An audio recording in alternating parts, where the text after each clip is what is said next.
LeBron, Frank opened his presser by congratulating you on passing Wilt for the all-time field goals made list, and I think the number is 12,691. This is, of course, with players trying to keep you from making shots. You just wonder how that number hits you, and just kind of thinking about how many times the ball has had to go through the hoop, just that thing itself. The number doesn't doesn't do much. For me, I think it's just the association with a legend like Will Chamberlain. That does something for me because I'm a guy who grew up, reading about the game, studying the game, studying the players, the post press, past and present. So I wanted to see who was dominant in their era or who laid the groundwork for young kids like myself who started to play the game when I was 9 years old, and Wilt obviously was a big staple of that. So. Defense has definitely been trying to stop me from putting the ball in the basket throughout my career, and I've been able to, for the majority, been able to score a few buckets and then have my name linked with some of the greats that ever played this game of basketball. So, it's very humbling. It always gets me thinking about my upbringing and growing up in Akron, Ohio, and things of that nature. So, pretty cool feat. You've also spoken about wanting to take out any weaknesses in your game and the evolution, and thinking about the field goals made earlier in your career, probably more at the rim. You're still scoring at the rim, but to add the three-pointer to this degree, to be shooting over 40% at this point of the season, is how does that hit you as that point of pride for the career? I've never put a ceiling on my ability to continue to get better, and I've always had a growth mindset on how I can get better with my game. And I wasn't too fond of the short off season because I didn't really get an opportunity to kind of dissect a part of my game where I wanted to get better at. But I used the time wisely, and mostly for my body, mostly for my mind, with the short off season, but also just come back a better player. And I feel like I'm a better player than I was last year. I feel like I can beat the defense at any facet once I cross half court. I think it's just it makes our team that much better when I can improve, and I feel like I've improved my game.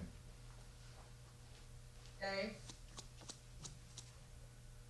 Well, you said obviously that scoring mark tonight, but your passing seemed to change the game somewhat in the third quarter. When you're doing it against a guy like Jokic who gets so much credit for that, rightfully so, you've credited his passing in the past. Is there any game within a game? Is there any satisfaction in having impressive passes against a guy who's known for doing the same thing? No, I think my job is to put the ball on time and on target, and not turn the ball over. I know I'm going to have some turnovers, but for the majority, put the ball on time, on target to my guys, either for layups, for threes, for dives, for cuts. And that's my job, and I would probably say it's the same for Joker as well. We do take chances that a lot of people in our league don't take, but we have the ability to connect on a lot of those things. So we take those chances, and the best thing about it is we have some really good receivers, and our receivers run their routes, and we just try to put it there where they can catch it and not the defender. So that's what it comes down to. Kyle. Yeah, LeBron, there were some defensive effort plays that really stood out, like Dennis doing the double dive for the loose ball and forcing the play clock violation, and Kuz coming back blocking Michael Porter Jr. from behind. I'm wondering, did those plays make a difference in sparking the team, especially as you guys started getting more stops on defense and locking down that third quarter? Absolutely. I mean, you just said it best. I mean, we hang our hats on our defense. We're the number one defensive team in the league, and we want to continue that. That's what we hang our hats. When we're playing well, we defend it. We're flying around. We helping one another. You just said to see Menace dive for a loose ball twice in the same possession. You've seen Kuz come back into the fray and get a charge on JaMychal Green. Also get a block shot on Monty Morris coming back into play.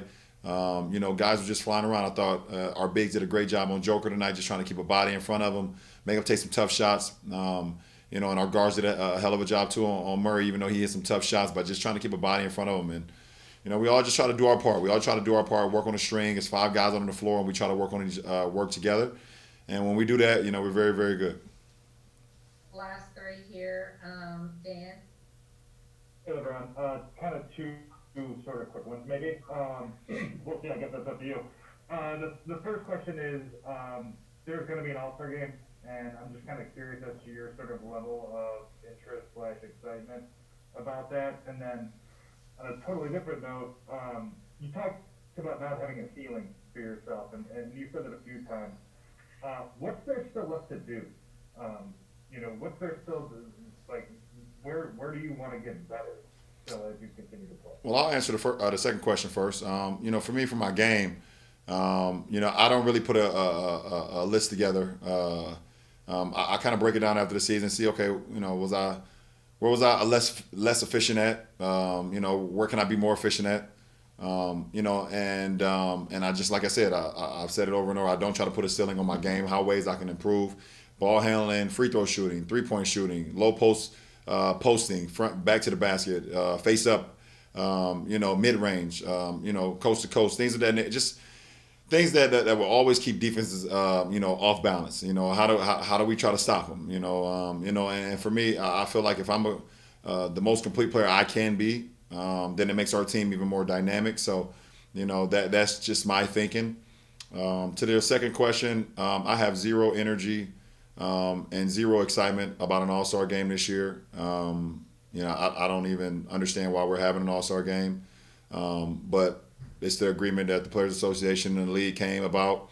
Short off season for myself and my teammates was 71 days. And then coming to this season, we were told that we were not having an All-Star game, so we had a nice little break. 5 days from the 5th through the 10th, an opportunity for me to kind of recalibrate for the second half of the season, my teammates as well, some of the guys in the league, and then they throw an All-Star game on us like this and just breaks that all the way up. So pretty much a kind of a slap in the face. We're also still dealing with a pandemic. We're still dealing with everything that's been going on. And we're going to bring the whole league into one city that's open. Obviously, the pandemic has absolutely nothing to do with it at this point when it comes to that weekend. Obviously, you guys can see I'm not very happy about it, but it's out of my hands. And, I'll be there if I'm selected. But I'll be there physically, but not mentally. Okay, last two. Bill? LeBron, you guys, sorry, it's so hard to pivot. You got your mustache is great, man. I tell you, got the whole Burt Reynolds thing going on, Bill, right now, man. It's not the whole Burt Reynolds thing, but I appreciate it. You guys get, I think, often just kind of cast as being a great team because you have such great top end talent with you and AD. But when you look at those hustle plays and the contributions you've gotten from Alex this year, the way Kuz's game has evolved and Talon, like, where did you guys find, or how big of a part of your identity are those hustle plays and kind of the dirty work that you guys are able to do kind of as a collective unit? Well, I mean, if you really literally sit down and watch a game of ours, you will see that it's more than just talent. I mean, obviously, talent will take you to a point, but only talent can take you so far. But if you really sit down and watch a 48-minute game, the way we play the game, both offensively and defensively, you'll see that it's just more than talent. This league is built on talent. This league has so much talent from top to bottom, but it only can get you so far. So, for us, we want to, play harder than teams. We want to dive or lose balls. We want to take charges. We want to get our hands on deflections and things of that nature. That's who we are as well. I mean, you've seen that over the last couple of years, and we get the label of being a very talented team, but that's just a surface. It's very easy to look on. A lot of people, talk about our team or talk about other teams in the league, but they only see it from the paper. They don't really actually sit down and watch a full 48-minute game.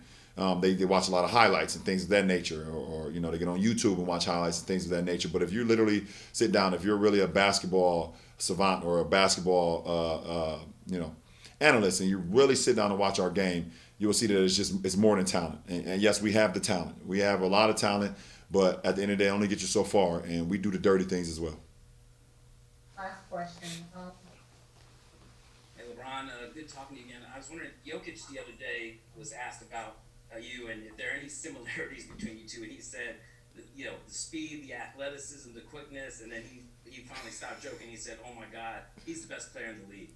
I'm wondering, from a generational passer like yourself and a student of the history of the game, how unique is it to see a center have a chance to lead the league in assists? I don't think anybody's done it since Wilt. Yeah. And also, is there anything about him that impresses you? And has he taken a step since you saw him in the Western Conference Finals? Well, I mean, when you have a talent, it's endless of what you can do, and the guy has an unbelievable talent of seeing the floor and seeing plays happen before they happen. You can look back at Arvydas Sabonis and the things that he was doing, with his passing ability, and it was so like out of this world because you hadn't seen a big fella like that, 7-foot guy, and passing the ball like he was doing for the Portland Trailblazers. You've never seen that. But if you go and look at some of his tape from overseas when he's playing on the national team and things of that nature, they had already seen that. And you probably could say the same thing for Joker. If you go look at his national games or him being back home before he got into the league, probably doing the same thing. So, the pass is just a rewarding thing, man, for not only for yourself, but for your teammates. Everyone feels involved. And when you're the best player on the team and guys still feel like just as important as the best player on the team because he's sharing the ball, he wants the ball to be moved from side to side. He loved to see the success of his teammates.